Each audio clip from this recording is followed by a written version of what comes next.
Bonjour, bonjour et bienvenue dans cette petite séquence vidéo. C'est la deuxième vidéo voilà, sur le conflit Iran-Israël. Chose promise, on va dire comme ça, chose due. Je me nomme Simon-Paul Bamboun d'abord.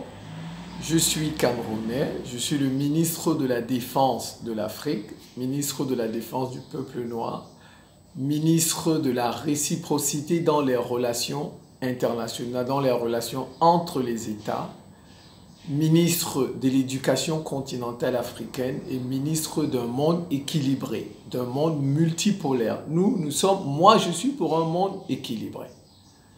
Je ne veux plus qu'une partie du monde ait toute la force militaire et rejointe le monde et dit à X et à Y ce qu'il doit faire ou ce qu'il ne doit pas faire chez lui et à travers le monde. Comme ce que nous vivons actuellement avec les Occidentaux, les voyous occidentaux. Voilà. Quels sont les enseignements que nous, Africains, pouvons tirer de la guerre entre l'Iran et l'Israël? C'est ça le thème de la vidéo. Que tirer de cela? Quand des choses se passent, bon déjà, nous Africains, nous connaissons la guerre. Donc, c'est pas que nous ne connaissons pas la guerre. Nous, on nous malmène, voilà, plus de 20 siècles. Les arabo-musulmans nous ont malmenés 13 siècles. Les Occidentaux sont chez nous, les Européens, je vais dire plus précisément, sont chez nous depuis Christophe Colomb. Ils nous malmènent. Ils nous ont malmenés dans l'Antiquité avec l'Empire romain. Bon, mais cette fois-ci, ils se sont arrêtés au niveau de l'Afrique du Nord. Ils ne sont pas descendus. Alors, bon, bref, ce n'est pas une vidéo d'histoire. C'était juste quelques éléments, c'est tout. Et moi, je suis ouvert au débat. Ceux qui ne partagent pas mon avis, ils peuvent venir débattre avec moi. Mais on va débattre sur leur chaîne YouTube, sur leur page Facebook, sur leurs réseaux sociaux et non sur les miens. Comme ça, on les verra très bien. Et chacun va avancer ses arguments.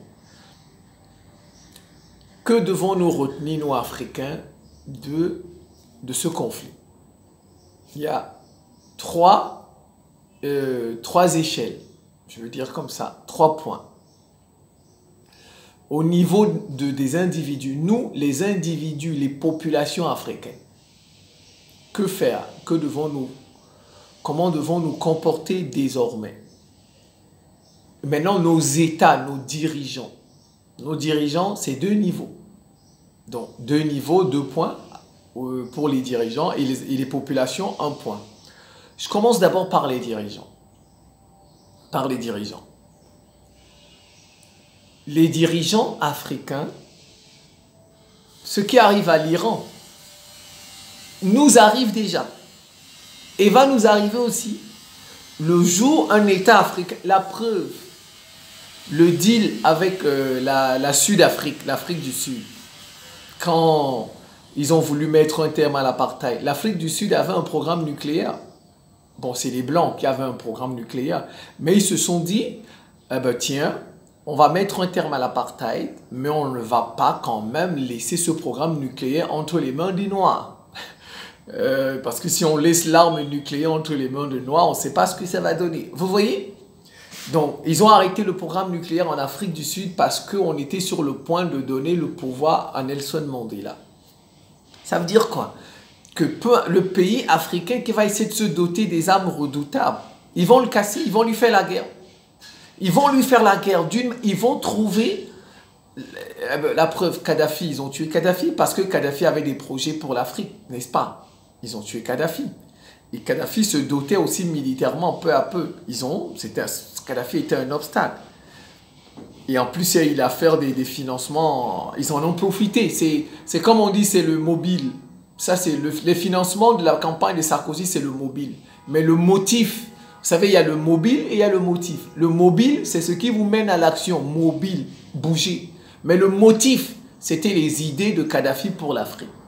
Voilà, ils ont tué Kadhafi pour ses idées. Voilà, ils n'ont pas tué Kadhafi parce qu'il a financé la campagne de Nicolas Sarkozy. Non, ils ont profité du fait qu'il avait financé la campagne de Sarkozy et il était sur le point de le dénoncer, que bon, ils ont tué Kadhafi. Et comme d'habitude, ils trompent nos populations Comme ils sont en train de tromper les Iraniens en ce moment, ils mettent en avant femmes, vie, liberté, etc. Mais au fond, ils ne veulent pas la liberté des Iraniens. Ils ne veulent pas. Ils ne veulent pas la liberté. Ils trompent. Ils ont cette habitude de tromper les gens avec démocratie, liberté, les minorités. Il faut respecter les minorités. Il faut respecter, il faut la liberté, il faut la démocratie. Et on tombe dans le piège. Nous tombons dans le piège. Mais quand il faut parler de minorités dans leur pays, en Corse, il y a quelle minorité? Pourquoi ils ne donnent pas la liberté aux Corses? En France, pourquoi on ne donne pas la liberté aux Corses, l'autonomie, on ne leur donne pas un État? Pourquoi il faut donner des États aux minorités, les Touaregs au Mali? Pourquoi il faut leur donner? Pourquoi il faut donner un État aux Tigrés, aux Tigréens, aux Tigrés là-bas en Éthiopie? Mais eux aussi, ils ont des... Vous voyez, ça concerne les autres, les minorités, toutes les lois qu'ils prennent. C'est pourquoi moi, vous allez voir, moi, dans ma bouche, il y a des expressions qui ne sortent jamais de ma bouche. Jamais de ma bouche. Vous n'allez jamais me voir parler du droit international. Parce que ça n'existe pas le droit international, c'est le droit des Occidentaux. Il faut le dire, c'est le droit des Occidentaux et c'est le droit du plus fort, celui qui a la bombe atomique. Vous allez, moi, je prononce jamais ces expressions. Ben non, c'est contraire au droit international. Qui a écrit toutes ces règles-là? Qui les a écrites?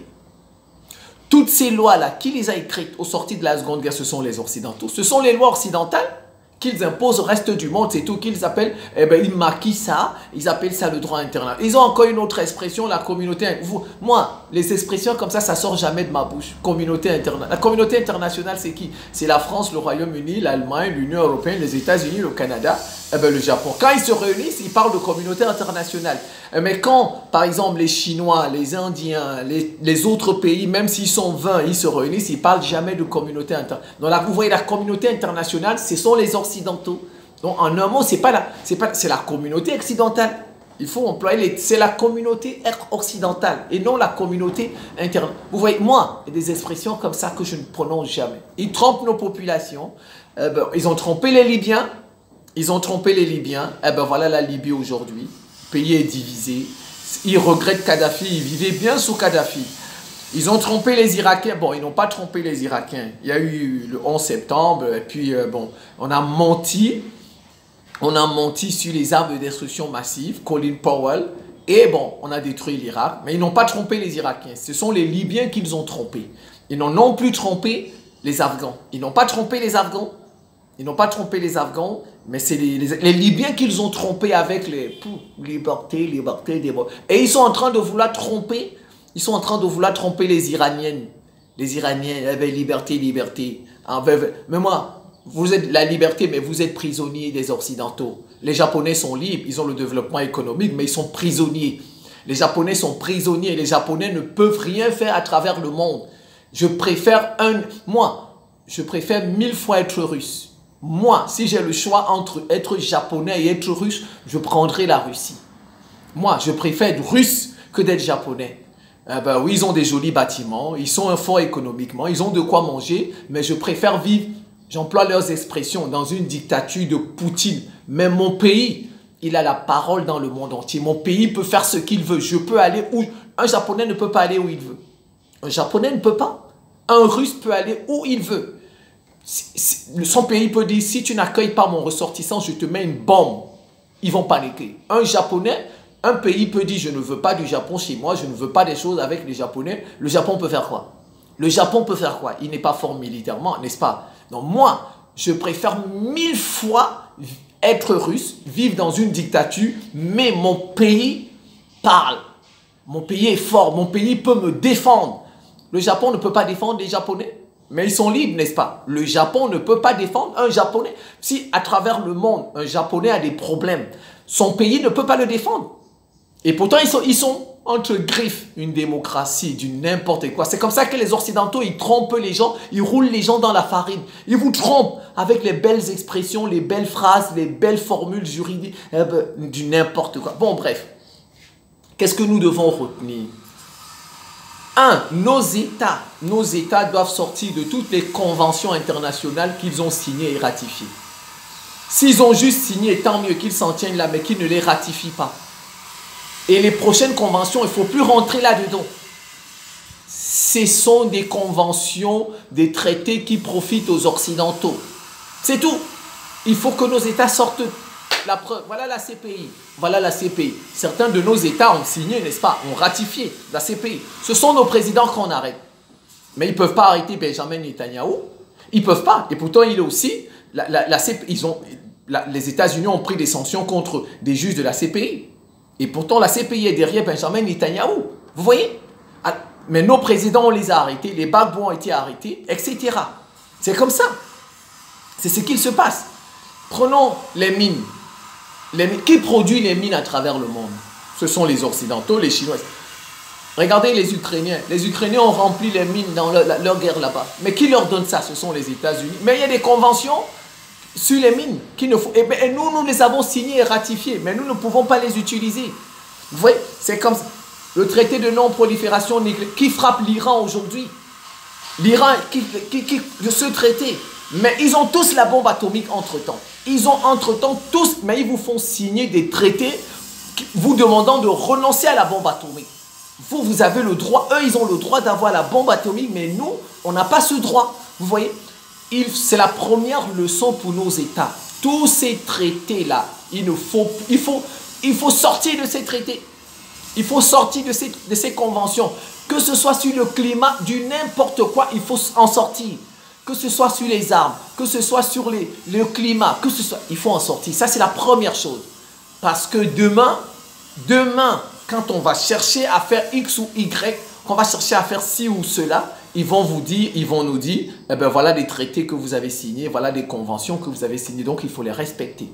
Première chose, il faut sortir de là. Deuxième chose, nos États doivent désormais être catastrophistes. Je ne dis pas pessimiste. Le pessimisme, ce n'est pas le catastrophisme. Le pessimisme, son contraire, c'est l'optimisme. Mais le catastrophisme, ça veut dire quoi? Ça veut dire qu'il faut changer votre façon de penser. Il faut savoir que dans la vie, les malheurs peuvent arriver. C'est ça le catastrophisme. Vous voyez, ce n'est pas le pessimisme. Je ne suis pas pessimiste. Moi, je ne suis pas pessimiste. Je suis catastrophiste. Donc moi, chaque fois que je me lève le matin, je sais que des choses peuvent m'arriver. Bon, je souhaite que le meilleur m'arrive. Je souhaite que les bonnes choses m'arrivent, mais je prévois aussi que des difficultés peuvent m'arriver, que des malheurs peuvent m'arriver. Donc, quand moi j'ai des difficultés, je suis déjà préparé psychologiquement. Moi, je suis préparé, je dis, tiens, ça fait partie de... c'est la vie, qu'est-ce qu'on y peut? La vie est comme ça. Un jour, on rit. Vous voyez, il faut que nos États soient catastrophistes.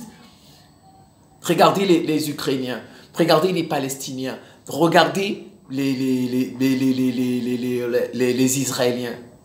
Ils ont des bunkers. Leurs États ont pensé à avoir des bunkers pour leur population. Nos dirigeants doivent penser à nous protéger. Dire, tiens, on ne sait jamais, il peut y avoir une guerre il peut y avoir telle catastrophe. Il faut prévoir des choses comme ça. Ça peut être des catastrophes climatiques, catastrophes de guerre, catastrophes toutes. Il faut être prévoyant dans la vie. Il faut être prévoyant. Et quand un président fait des choses comme ça, il faut le soutenir. Même si... Une fois de plus, je dis, même si les Occidentaux le traitent de dictateur, il faut le soutenir. Nos présidents, nos gouvernements doivent être prévoyants, prévoir les mauvais moments. Que dans la vie, il y a des années de vaches maigres et des années de vaches grasses, comme on le dit dans la Bible. C'est comme ça. Et se préparer. Quand il y a des mauvais moments, si on regarde, parfois quand je vois le Congo, le M23, tu vois, les Congolais, ils prennent tout leur bagage, ils courent, ils fuient. Vous voyez, c'est des États qui ne sont pas préparés. Dans aucun domaine, sur aucun domaine, ou des États qui ne sont... Dès qu'il y a une petite... Même quand il y a une petite inondation, c'est fini, tout le monde part. C'est ça. Regardez les Israéliens. Regardez le Hamas. Ils ont créé... Bon, le Hamas ne l'a pas fait pour les populations palestiniennes, parce que, on connaît la situation dans laquelle ils se trouvent. Mais regardez, ils ont construit des souterrains, des tunnels. Israël ne les trouve pas. Les gens que Israël a tués, la majorité, c'est des civils. Israël n'a pas... On l'a vu lors des échanges. Nous l'avons vu lors des échanges, les échanges des prisonniers, le dernier accord avant que Benjamin Netanyahou le déchire. On a vu le Hamas. Israël ne sait pas où se trouvent les otages. Israël ne sait pas. Ils ont toute la technologie du monde. Ils ont prévu, ils ont construit des tunnels. Voilà ce qu'on attend de nos États. Prévoyant, construire des structures et se dit, ben, si la catastrophe arrive, je peux mettre ma population à l'abri. Regardez les Israéliens. Quand il y a un missile, on envoie une sirène. Pip, eh ben, tout, ils sont dans les sous-sols, les bunkers, etc. Bon, bien sûr, mais il y a le dôme de fer, mais il ne peut pas tout arrêter quand on le sature. Mais vous voyez, ils sont quand même protégés. Leur État a prévu tout ça. Israël sait que je vis dans un milieu hostile, donc je me prépare en conséquence. Je fais tout pour mettre ma population à l'abri. Regardez les Ukrainiens aussi. Quand il y a des sirènes, des missiles russes, ils sont dans les sous-sols, dans les tramways, ça ne les touche pas. Ça ne les touche pas. C'est ça, c'est ce que j'attends des États africains. Des États africains. Revoir le programme scolaire, amender le programme scolaire. Je viens maintenant aux populations. Donc vous voyez, les États, je l'ai dit, c'est deux choses. Sortie des conventions, des traités internationaux, des conventions internationales. C'est tout. Ça ne nous concerne plus. Nous aussi, nous avons le droit de nous doter des armes pour nous protéger. Bien sûr, nos États doivent le faire en solo, humblement. Il ne faut pas fabriquer un missile et venir faire la publicité du missile. Non. Et quand nous fabriquons des missiles, des choses, il ne faut pas dire c'est pour les frapper telle ou telle personne. En fait, c'est un peu l'erreur de l'Iran.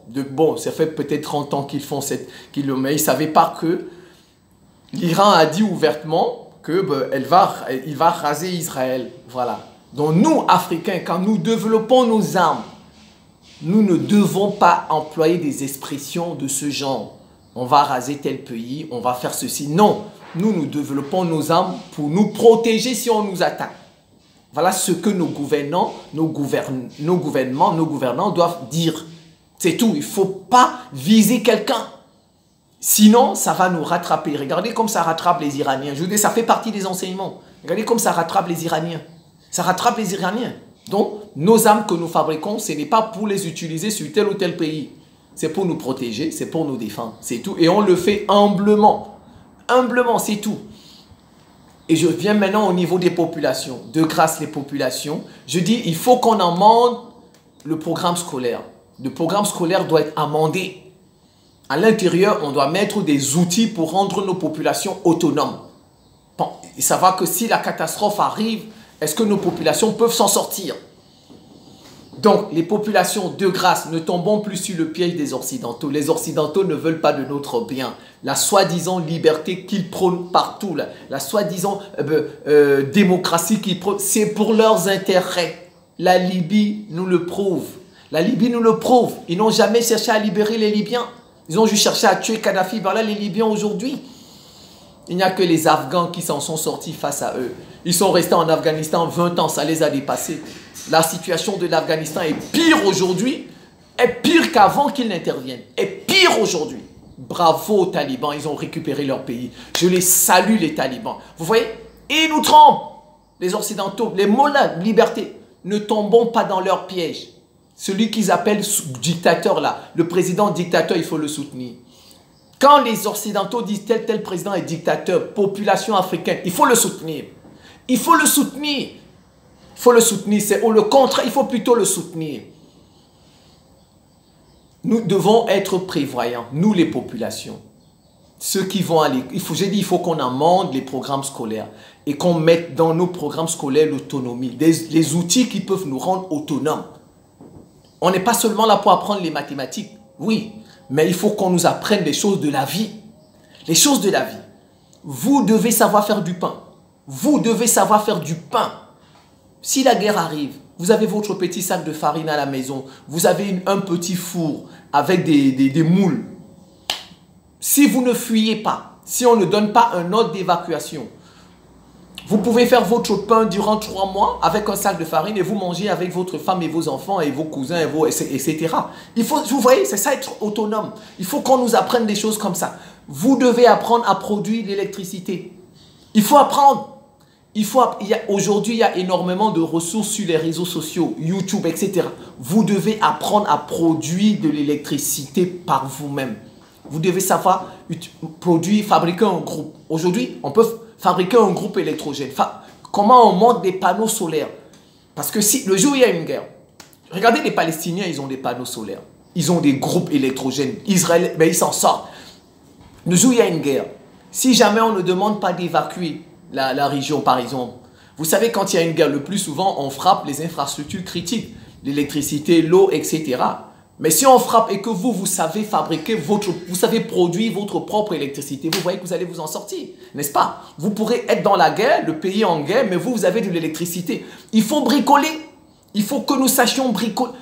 Regardez les Palestiniens avec une canette de coca, ils captent le signal d'Al Jazeera. Moi, quand je vois ça à la télé, je suis impressionné par les Palestiniens. Je suis impressionné. Je vous dis, les Palestiniens sont même capables d'avoir la connexion gratuitement.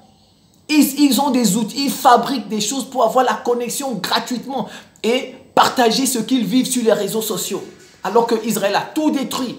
C'est ça un peuple catastrophiste, c'est ça un peuple prévoyant, c'est ça un peuple autonome. Quand les moments difficiles arrivent, est-ce que je peux m'en sortir? Est-ce que je peux, si la guerre, est-ce que je peux m'en sortir? Est-ce que je peux avoir de l'eau? Si vous avez vous-même votre propre terrain, construisez un puits. Construisez un puits. Mettez une pompe à l'intérieur. Mettez une pompe solaire ou une pompe électrique. Vous allez tirer de l'eau. Apprenons à javeliser de l'eau, à rendre de l'eau potable. S'il y a la guerre, on bombarde la société qui produit de l'eau. Vous n'allez pas manquer d'eau. Vous voyez? Vous n'allez pas manquer d'eau parce que vous avez un puits et vous avez mis une pompe. La pompe envoie de l'eau et vous savez rendre cette eau potable. Il faut qu'on apprenne à être autonome. On doit savoir faire de la couture. Même un homme doit savoir coudre son pantalon. Savoir coudre sa chemise si elle est déchirée. Si à la guerre, il n'y a pas de couturier et tout ça, vous n'allez pas marcher nu. Si les habits, vous avez laissé vos habits. Vous avez fui, vous avez laissé vos habits, n'est-ce pas? Alors, et bien maintenant, en coup de roue, votre vêtement se déchire. Si vous avez une aiguille avec vous, vous pouvez vous en sortir. Vous voyez, il faut apprendre des choses qui vous rendent autonome. Il faut savoir utiliser un tournevis, savoir utiliser un marteau, une pelle, savoir faire des omelettes. Tout ce qui peut vous rendre autonome. Sur le plan de la santé, il faut savoir faire des cours. Si vous avez la possibilité de faire des cours de karaté, il faut faire ça pour vous défendre. Si vous avez la possibilité de faire des cours de premier secours, pour secourir, c'est pas normal. Parfois, vous voyez dans une maison, quelqu'un peut avoir un AVC, mais si on avait appris les premiers secours, voilà, et on peut aider la personne en attendant de l'emmener à l'hôpital. Je pense que la vidéo est déjà assez longue. Voilà ce que nous devons faire. Les populations doivent chercher l'autonomie, au moins à 70%. À partir d'aujourd'hui, après le conflit Iran-Israël, là, cherchez à devenir autonome. Soyez plus dépendants, même d'un travail. Il faut avoir 2 travaux. Vous partez là-bas, le matin vous allez là-bas, le soir vous allez dans tel ou tel travail, etc. Cherchez toujours à être autonome. C'est comme ça. Et nos États, il faut revoir le programme scolaire et mettre des choses de la vie dedans. Si vous arrive ça, est-ce que vous pouvez vous en sortir? Il faut qu'il y ait ça dans nos programmes scolaires. Il n'y a pas que mathématiques, physique que nous devons faire. Un enfant, vous voyez, qui sort de la classe de terminale C, il ne sait même pas utiliser un tournevis. Ça, c'est pas normal. C'est pas normal, il ne sait pas utiliser un tournevis. Même chez eux, quand il y a une petite panne, il ne peut même pas, un petit bricolage à faire, il faut tout le temps appeler un réparateur. Ça, c'est pas normal. Voilà les enseignements que nous devons tirer de ce conflit Iran-Israël. Au niveau de nos États et au niveau des citoyens, des populations. Je pense que je vais m'en tenir là. C'est la fin de cette petite séquence vidéo. Je vous remercie pour votre attention et à très bientôt.